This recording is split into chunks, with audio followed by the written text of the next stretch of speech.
Welcome to Jesus-Centric Life. I'm Donna. I'm here with Pastor Josh, and we want to welcome to the show Dave and Sheri Himmelburg. Tonight, we're stepping into something very sacred. We're not here to really explain what happened or tie it up in a neat box. We're here to honor your son, your story, his story, and the way you've walked through something that no parent should have to face. Thank you guys so much for coming, for sitting here with us, and for sharing. And I want to start out, tell us about Sean. And we all have smiles on our faces because that's a huge question. Tell us about Sean. How do you even sum up Sean in a few sentences? I don't think you can. Larger than life. Amen. Amen. Quite a wonderful character. As a son, we just thoroughly enjoyed everything about him. He wasn't the easiest all the time. Donna, you know that. Had a lot of interactions with a lot of different situations, but he loved more than we ever knew that he loved. Yeah. And unfortunately, we found a lot of that out after the fact, but during the time that we were raising him, he was quite a guy. Yeah, I had the privilege of having Sean in youth group. He grew up here at Peace with Christ, and a larger than life. I think that is a great way to explain him and to define him, and the way he lived life. It was big. He had a lot he wanted to accomplish, and accomplished most of it. Yes, for sure. What made Sean Sean? Sean was passionate.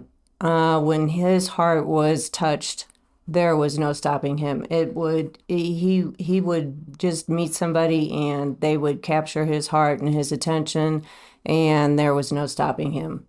Yeah. No limit. He loved sports, and he lived through sports like I've never seen anybody do before. He spent time in many sports, football, basketball, lacrosse, I think, was probably his favorite, and he was a force to be reckoned with, and it was so much fun. I missed that so much watching our boys as they grew up play sports. We spent so many cold nights in Colorado, and it was just one of my favorite parts of him growing up. Yeah. And you have another son. Tell us a little bit about him and the age difference and all of that. Our youngest son, Kelton, is 6'4". Sean, I have a joke. We're the Verizon commercial. I'm 5'3" plus. Then Dave is 6'2" plus. Sean was 6'3" plus. Kelton 6'4" plus. Wow. So Kelton's the largest, but he was the baby. There's 16 months between them. People thought they were twins most of the time. Yeah. Wow. And I remember hugging Sean. It was like getting on a stepladder might help a little bit. Yes. Well, as they grew, I felt shorter and shorter because I used to be the big one, and then I was looking up to them and hugging them from afar, it seemed. So. Wow. Kind of making that shift. Life quickly changed. Can you share with us a little bit of what happened and what led up to the loss of Sean? Good. It was during the summer, and we had Kelton at home from college. They were both in college. Actually, that's not true. Sean had just stepped into his professional career. Kelton was at home. Sean was living in Pueblo. It was a Friday night. We had gone out. Kelton and Dave and I had gone out and had pizza and come home, and we were in bed. It was between 12:31. Mm-hmm. Kelton just barged into our room and said, we have to go. Sean's been in an accident. It's very serious. It's a rollover. His roommate's calling. And I jumped up and I said, get dressed, go. Hardest drive I ever made in my life was from here to Pueblo, and I don't think I ever got there any faster than we did. Lots of prayers, lots of unknowns. That was the moment that I think we realized that we can't get through this alone. And we prayed about it, cried a lot, and didn't really know what to expect once we got down there. So there was no communication as you traveled. No, they had called. We were trying to get information to find out where was he. We didn't have the information. Where was he? What was the road? What was the situation? I called Colorado Highway Patrol. They said, we're going to have to put you through to Pueblo. And then Pueblo, to give us more information, just said that you need to meet at the roommate's house, meet at Sean's house. They knew at the time that Sean was gone. We did not. They didn't want to tell us that on the way down there. They were going to call us back with an update, and they did not ever call. And I believe his roommates knew too, but they did not also share that with us, and we ended up going down to the police station. After his house, yeah. Yeah, after we went to his house. And that was hard, obviously. They shared with us at that point in time that he'd passed, and of course it was disbelief. How do you know? Are you sure? Is it our son?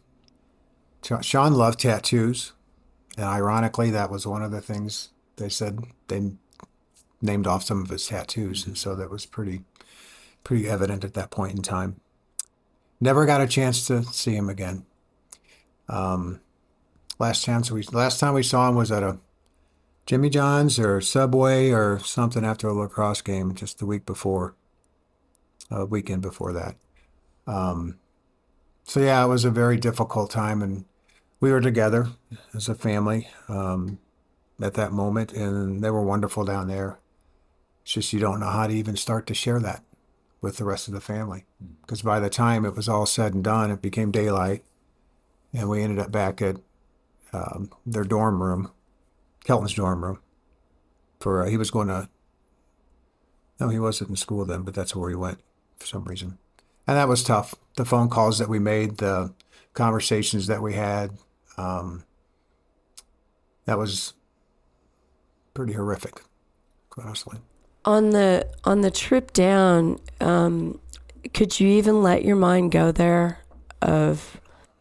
Yeah, my what I was processing was Dave and Kelton went immediately to death, and I didn't want to do that journey. My first fear was getting to him, making sure he wasn't hurting, and making sure he wasn't gonna live a life of pain. I just couldn't get to him fast enough. And then if I remember right, you guys stayed down in Pueblo at the site for a few days, right? Were you in and out of the site? No, they wouldn't let us to the site. It was interesting. It had happened at 1:30 in the morning, and as Dave said, the sun was coming up, and they didn't want us there.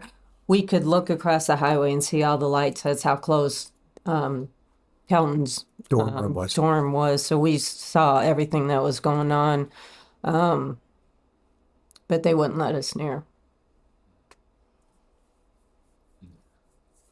Can you describe a little bit those first days after? And how did you? We slept together as a family. We couldn't sleep apart. It was a conversation. We just had to be together. And we felt Sean. We felt his presence. We knew he was with the Lord, and that's where we rested. That's where we talked about that a lot, prayed about that a lot, but we didn't leave each other's side for quite a long time. And the conversations with the family was very, very difficult because our family's all in different states, so it wasn't a face-to-face, it was a conversation. And then friends, you had friends that he grew up with, and friends that we'd been with through sports and thick and thin, and very difficult. Our home group. Our home group was another. Yeah, the whole communication piece of it, I wasn't even, probably the hardest thing for me was my mom, but that conversation, and that was actually that morning I called Mom, and those conversations were something you can't plan for those. You cannot have, there's no script. No. There's no way to know what to say, and lots of tears, lots of fear. My biggest thing was I felt as though I failed to keep my son safe, because that's my job as the father. And I couldn't do anything to help that. And I didn't want him to be afraid. I didn't want him to be in pain. I didn't want him to suffer. And that just went through my head constantly for the first few days. It was hard to not go there. And How do you walk grief together, yet individually also like that? Because you're grieving together as parents, but you as a mom, you as a dad, you're also going through your own individual struggles. How did you do that? I think as a mom, it was something I like to put on a brave face and pretend I'm in charge and in control. So I tried to be that person for Kelton and Dave, and then inward, I raged. I wanted to go away into a field, and I just wanted to scream at the injustice of such a young life. you know, and they say you're not supposed to bury your children, and it was so surreal. It was hard to understand. It was hard to wrap our brain around it. Lots of tears, lots of anger. Yelled at God quite a bit. Had that conversation with him, but later on, somebody said, well, God can handle that. And I think it might have been you, Donna, actually, that told us that, if I remember correctly. But it's good to have those conversations. And we stood pretty strong as a family. We leaned on each other a tremendous amount. Spent a lot of time talking, spent a lot of time together. Shared a lot of stories of Sean, which we still do. We love to do that. That's one of our favorite topics of conversation, is to share with our memories and our circumstances with Sean. Does it take you a while to get there? Or were you ready? I know when we sat down, I think it was Sunday when I came over, and we laughed about a couple things. And is that hard, or does it really take time to be able to talk about it? When we're in Sean moments, and by that I mean when we're feeling Sean, because we refuse to not feel Sean. He's very alive for us. He's very much in our heart. He's very much with us. And it's hard not to be happy when you're feeling Sean, when you're sharing Sean. Mm-hmm. That came right away. And I told everybody, you can come and cry with us, but you have to come and laugh with us and share our Sean story, because we all have them. So the laughter is, if you're going to do yourself a vulnerability and an honest moment, you have to allow that too, because that was him. He was we have some very fond memories and funny memories that we still laugh about, that are just, we just giggle to ourselves sometimes. And I'm like, Sean. We use your story a lot that you gave us immediately, of him pulling in and jumping out and being at the pearly gate and going, wow, what a ride. And it was. I just told the Village Inn story. I'm not going to share that on the air, but a beautiful story of Sean messing around with his friends in front of Village Inn that had some other consequences later on. But just a lover of life, and took it by its tail, for sure. Yeah, and I think that's so healthy to share the gamut of emotion. I think sometimes we want to in the bad only feel the bad, and in the good only feel the good, but the reality is life is both of them juxtaposed together. Yeah, and that's so healthy, I think. And we did both, and we actually lost friends over it and gained friends over it.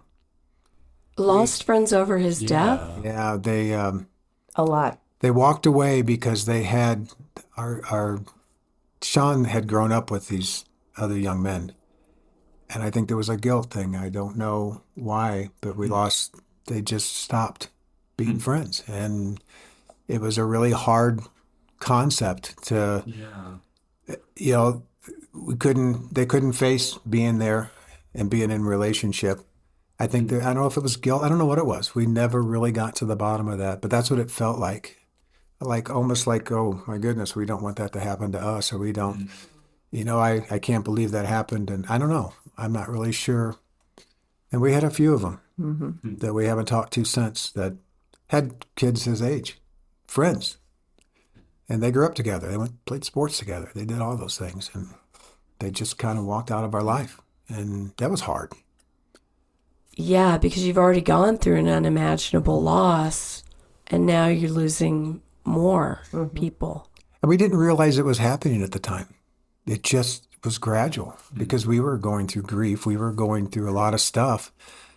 And you sit back and you go, wow, where's so-and-so? Where's... I mean, after the funeral, after the memorial service and all that, it was a different story. And I can't imagine like that a tragedy of that magnitude doesn't kind of affect everything in a way, right? Like it probably changes who you are and changes all of it, right? Yeah. More than we thought. There was more to it. I mean, you know it's going to do. Yeah. It's going to be deep and it's going to be hard and it's going to be a lot of things. But I didn't expect that. Yeah. How many years ago? This year is going to be, this is 26, it's going to be 12. 12 years. August 2nd.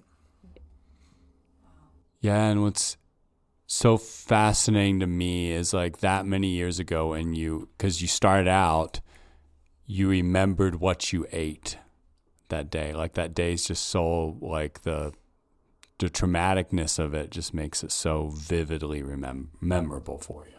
Yep. Every detail. Very hard to drive to Pueblo, still to this day. Fortunately, they've done a lot of construction, so the look is different, but I'll never forget the drive. I'll never forget the signs. Everything was just amplified in my vision in the middle of the night. Yeah, and 12 years later, do you still, like, are there still things that, like, yeah, you said the driving to Pueblo, like, are there still things that are still painful to this day? Like, this happens or this happens, and it just brings it back. Oh, yeah. Yep. Yep, he was very passionate about, we were all born in St. Louis, almost all of us, and the same hospital even, which I found very ironic, but Sean especially was a very large St. Louis Cardinal fan. Yeah. We decided to do his funeral, very controversial, and do it Cardinal. If you couldn't do Cardinal, fine, you're not a Cardinal fan, but you have red, bring red. A lot of people didn't care for that. And that's when we became intentional about being different, because that's what Sean was. Sean was very different. We had people come to the funeral, to the memorial, that we were afraid to let in the door because they were scary people on the outside. And they came in and shared the most heartwarming stories. And we couldn't believe that they said, Sean came to us on every level. He didn't care what we looked like. He didn't care who we were. He was there with his heart, and he welcomed us in, and he stayed, and he was a friend. And so we learned more about our son after that moment than we ever had known. Now, our listeners might be wondering, what kind of big, scary people are you talking about? He was a part of the mechanic world. He loved cars, Yep. and he loved to tinker on them, and he loved people that loved to tinker on them. And tattooed people and Yep. large people who were large like him, who were athletic. So the athletes, so the car. Bikers, Yeah, a few of those. a lot of bikers. He was into a motorcycle, which we did not know. No, he owned one we didn't know about. That was interesting. There'd be a long talk one day when you get to One have day. it. Very long talk. Very long talk. He's going to go, Dad. So you had each other, Kelton for sure, but kind of focusing on you guys. How did your marriage get through that? We talked a lot about that. We spent a lot of time. We went through a lot of therapy. A lot of couples don't survive that, and we know the statistics. We kind of went through that whole process. It was tough in a lot of ways. Ironically enough, we had some things prior in our life that's when I first felt my faith grow to the point where there's nothing on earth that's going to shake my faith. And I learned that the first time. And when I had that happen, I kept sensing that when I said to God and I prayed and I said, this is more than I can bear. And he said, I know, I've got you. And he did. And it didn't go away and the pain doesn't stop.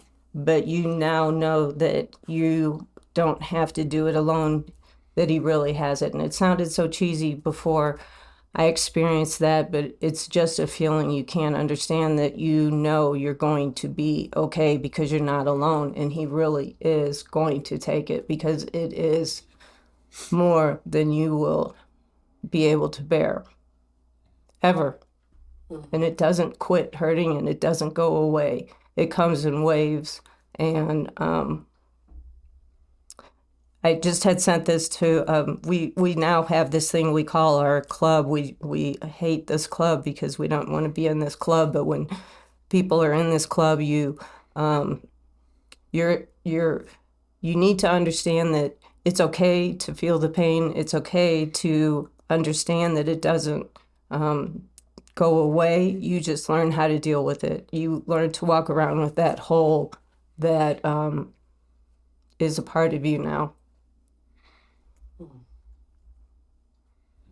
Well said. Yeah, that you kind of mentioned the paraphrase the verse, but 1 Corinthians 10:13, and it says temptation, but I think it's just any struggle. But no temptation has overtaken you except what is common to mankind, and God is faithful; He will not let you be tempted beyond what you can bear. And I think like a lot of times people think, well, like I'm strong enough to handle it, but I love how you said it, that like He won't give you more than you can handle with His help, right? And I think that's the key difference. It's not like there are some things that we as humans can't handle by ourselves, but with God, all things are possible. And part of that is that He gave us one another. He saved our marriage the year before.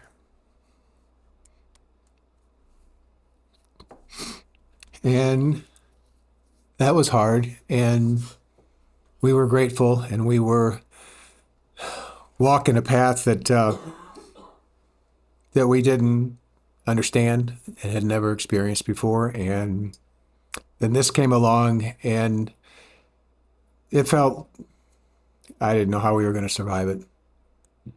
But I truly believed that God was going to work through it. You know, everybody says He works for your good. And I never thought, how in the world could this ever be good? But we've learned a lot, and we've grown a lot, and we've moved to a different phase in our relationship because of it. And we look at things differently. We look at each other differently. We look at Kelton differently. I think we do it in a more healthy manner, in a more realistic manner. There's not a moment, not a day that goes by that we don't realize that this could be gone. Yeah. And it puts a different perspective on things. And we've been through a lot. And there's nothing, you know, in 2017, someone broke into our house and stole everything. In 2013, we had a bad time. In 2014, Sean passed away. I mean, we kept getting these hits, and God used them to grow us. God used them to strengthen our resolve. Things that He made us realize what's important and what's not. And family's important, and friendships are important. And you just got to stay the course and know that God is good. Yeah. He is. We're living proof. Yeah, it makes the person who's behind you at a red light blaring their horn and losing their mind, you want to go, oh, honey, let me tell you, we got real problems, not this. Yeah. Yeah. Yeah, another one of those verses I think you kind of mentioned, but we take out of context a lot, like, so it needs a little bit of framing, but it's Romans 8:28, for we know that in all things God works for the good of those who love him, who've been called according to his purpose. And I think like shallow Christianity sometimes is, well, good things are going to happen to me because I've got God, and then like something happens and you're like, where were you, God? But I think the verse is really saying that in the midst of those bad things in life, that God doesn't stop working, that he grows us sometimes through the hard. And I think that's what it's teaching, and that's what you guys seem to be witnessing to too. Absolutely. Yeah, definitely. And I think Satan attacks when we're vulnerable. And I think that's the hardest thing. You got to remember that God's got this. And, like Sheri said, there's these little cliches, but when you live through them, they're not cliches. It's life. It's God's working within us and through other people, through Donna and other people that reached out to us. And what was the comment? Storm of the gates of heaven. Denise Grimmeroth brought food to my house, and I opened the door. And if you know Denise, and I know you do, she's 2'0". And she said, Sheri, and she put a fruit tray in my hand and said, I just want you to know we are storming the gates of heaven. And I dropped. It was everything I needed to hear, and it was... It's perfect. Words of God.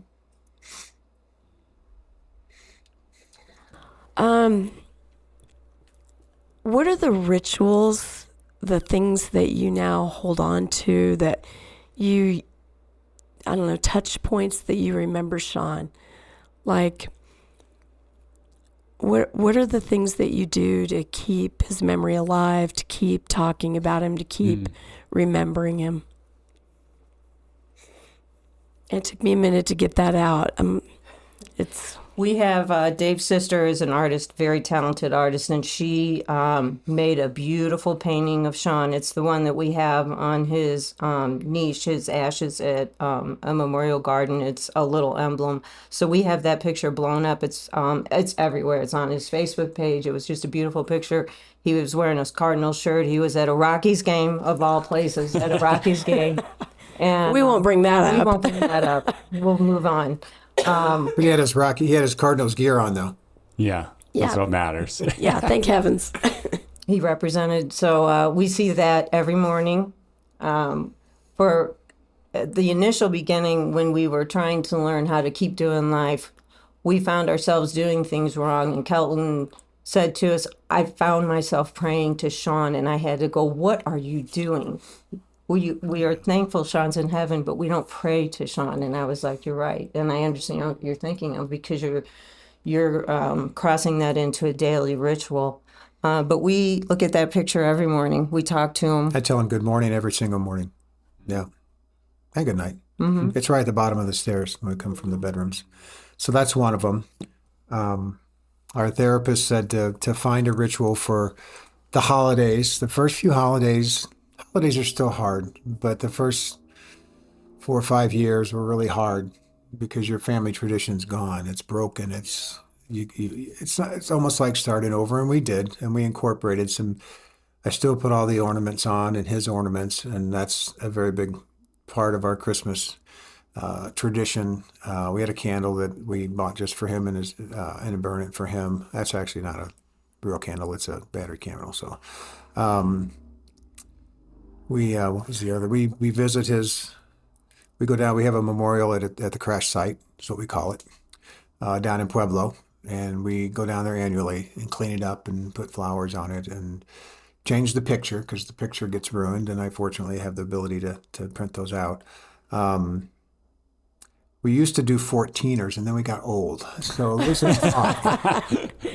We'd do a 14er on the August 2nd, and we did it for a few years, and we're like, well, this is dumb.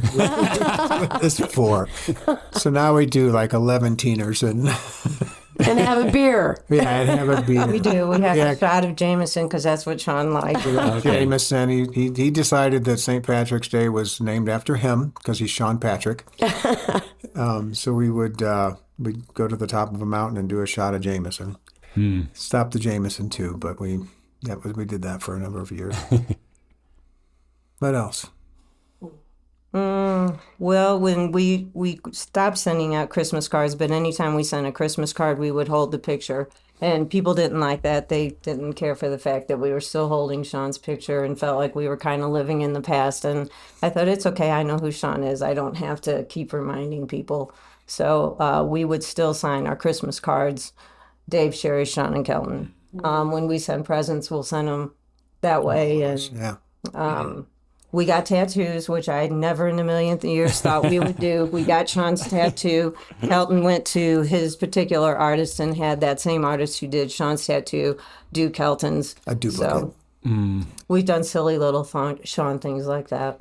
We took the St. Louis Cardinals logo and incorporated his initials into it, so it looks like the logo from the their Cardinals logo, but it's actually his initials. Oh, cool.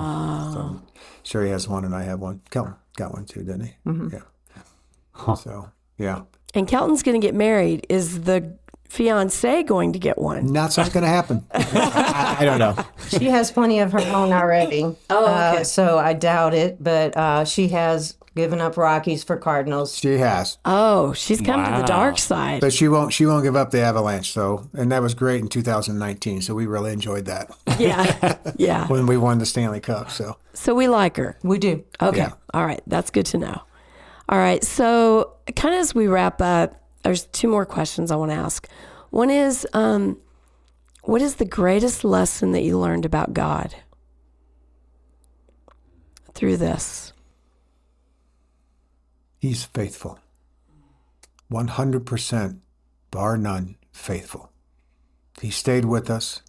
He walked with us. He listened to us complain. He listened to us scream at him. And he never gave up on us.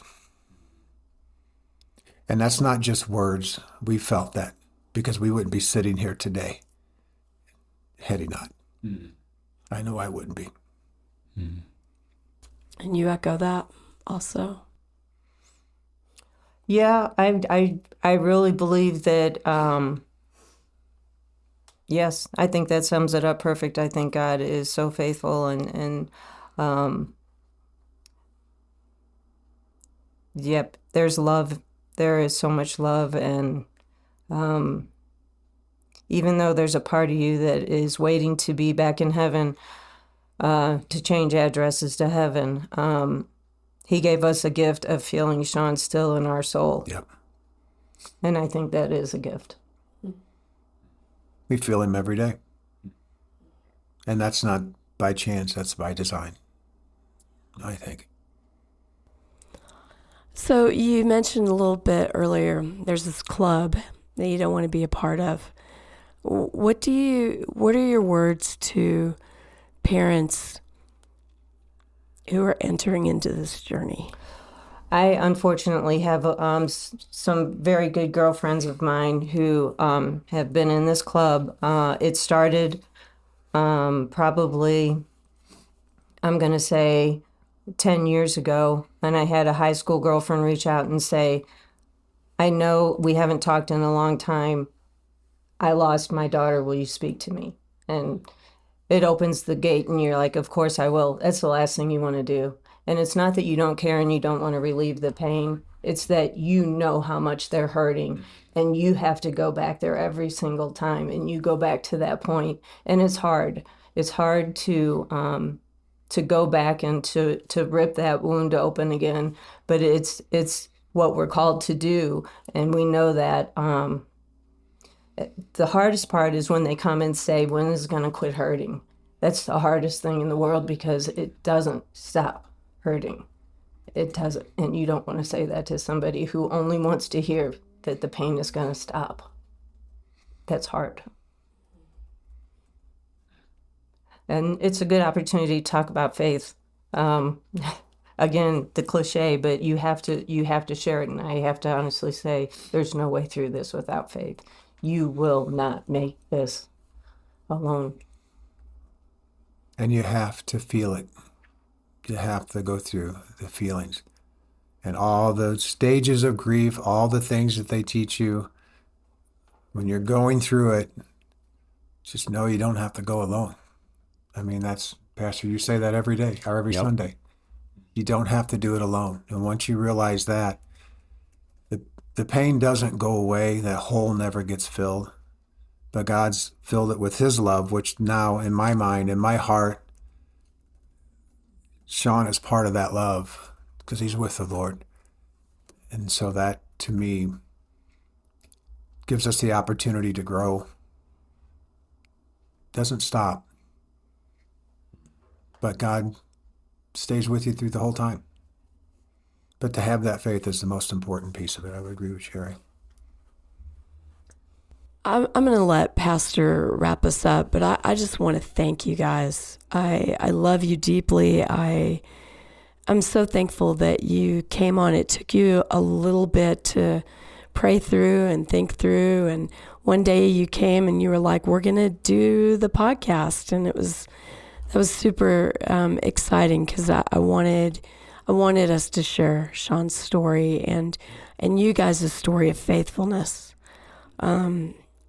But as part of your church community, just so proud of you guys for your love for each other, for not giving up on each other, and your love for your community, and even the dumb people who walked away. I don't understand that, but we'll talk about that after we're not on the air. But you just don't give up on people, and you love them even in their specialness. Yeah. We couldn't have done it without the church. We really couldn't have. No. We really, I just can't say that enough. And it's so true because we were at the end of ourselves, and that's when you guys finished that journey and pounded the gates of heaven. So many people did. So many people did. And I think still do. Denise said that really well. I love it. I love it. Yeah. Thank you for letting us share our story. Yeah, thank you guys. Yeah, I just wanted to close, like, this is kind of what come to mind. It took me a little bit to find this verse, but this is 2 Corinthians 1, 3-4. And it says this: "Praise be to God, the Father of our Lord Jesus Christ, the Father of compassion and the God of all comfort." And the next part is why I think it really sums up kind of your story and you guys being here, who comforts us in all our troubles. You talked about that. But then this is the next part that I think I see you guys living out so well, so that we can comfort those in any trouble with the comfort ourselves that we have received from God. And I think that just, describes, I love that you said that, like, the pain never goes away, but yet you're still able to give comfort to others. And I think you're only willing to do that because you were willing to recognize and acknowledge your pain. And so thank you for the work you did so that you might bless others now. It's a hard situation, but it's you guys have done the best you can. And so praise be to God for that. And praise be to God and thank you for you guys.